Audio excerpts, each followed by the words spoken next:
I'm not ashamed. What is Jesus' teaching on divorce for today? This is the question that we seek to answer today as we continue our verse-by-verse study of the book of Matthew on walking through the Bible. His word, the glory of his cross. If you have a Bible with you, you can turn to Matthew chapter 19. We're going to be reading from verses 7 to 9. If you don't have a Bible, don't worry. Just follow along with us on the screen. The version that we'll be reading from is the New King James Version. So, Matthew chapter 19, beginning at verse 7. They said to him, "Why then did Moses command to give a certificate of divorce and to put her away?" He said to them, "Moses, because of the hardness of your hearts, permitted you to divorce your wives, but from the beginning it was not so. And I say to you, whoever divorces his wife except for sexual immorality and marries another commits adultery. And whoever marries her who is divorced commits adultery." At the beginning of the chapter, the Pharisees came to Jesus with a tricky question, one that they thought would have him siding with one Jewish leader over another Jewish leader. A Jewish leader known as Hillel had interpreted the law to mean that one could divorce their spouse for any cause, while another leader, Shammai, determined that only adultery could be used as the reason for divorce. The Pharisees asked Jesus if it was true that a person could divorce their spouse for just any reason. Instead of picking sides, though, Jesus pointed them to God's creation of man and woman found in Genesis 2 and 3. He said God made them male and female and intended that they marry for life. Divorce was not suggested at all from the beginning, so that is God's intention.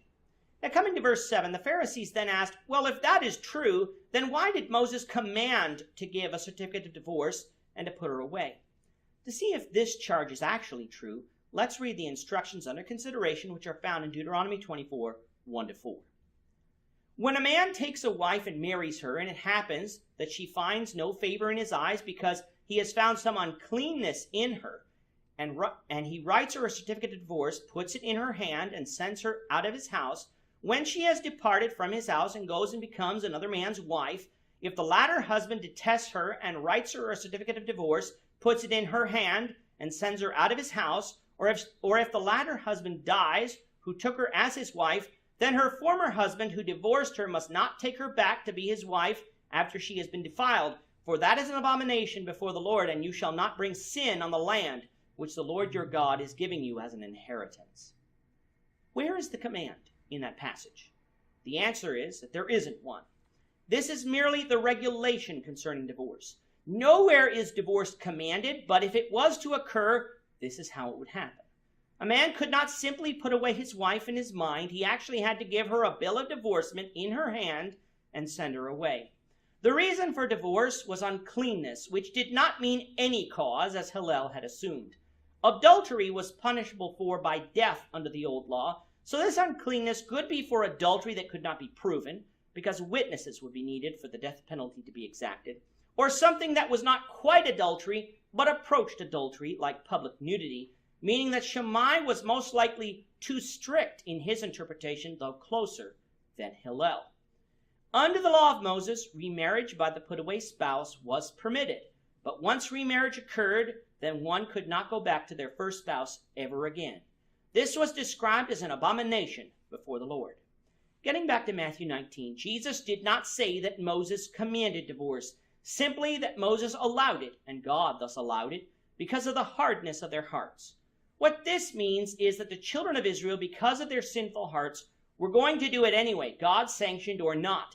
So God regulated it so that it would not be done on a whim, and that what would be an utter abomination to him would not be tolerated. Jesus said, however, from the beginning it was not so, for in the beginning creation was very good. However, sin had corrupted all areas of man's life. Verse 9 says, "But I say unto you," meaning that whatever follows is what is our law for today, because one of Jesus' tasks was to reveal conditions that would exist under his kingdom. What did Jesus say? Whoever divorces his spouse except for the cause of fornication and marries another commits adultery, and the one who marries her who is divorced commits adultery. The New King James Version uses sexual immorality, which is too loose of a translation for the Greek word porneia. Lascivious behavior could be described as sexual immorality, as could viewing pornography, but the word here means having sexual relations with one who is not your spouse. What this boils down to is a tightening of Moses' law for people today, and moving marriage closer to God's original intention. You cannot divorce your spouse for any cause and remarry. Fornication is the only acceptable cause. If you do divorce your spouse for another cause and remarry, you commit adultery. However, if you divorce your spouse for fornication, then you have permission by God to remarry. However, the one who is put away for whatever reason is not allowed to remarry.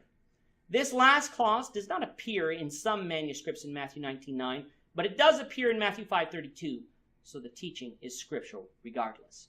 There have been many who have tried to circumvent Jesus' teaching here, but it is New Testament teaching, not a rehashing or a reinterpretation of the law of Moses meant only for the Jews. It pertained to covenant marriage, not Jewish betrothal, and it is plain enough to be followed even under difficult circumstances. Such is the truth if we want to follow God. With that, our time is up for today. Lord willing, we hope you'll join us for tomorrow's discussion of Matthew 19, verses 10 to 15, as we continue our walk through the Bible, one verse at a time. I'm not a Thank you for watching today's episode.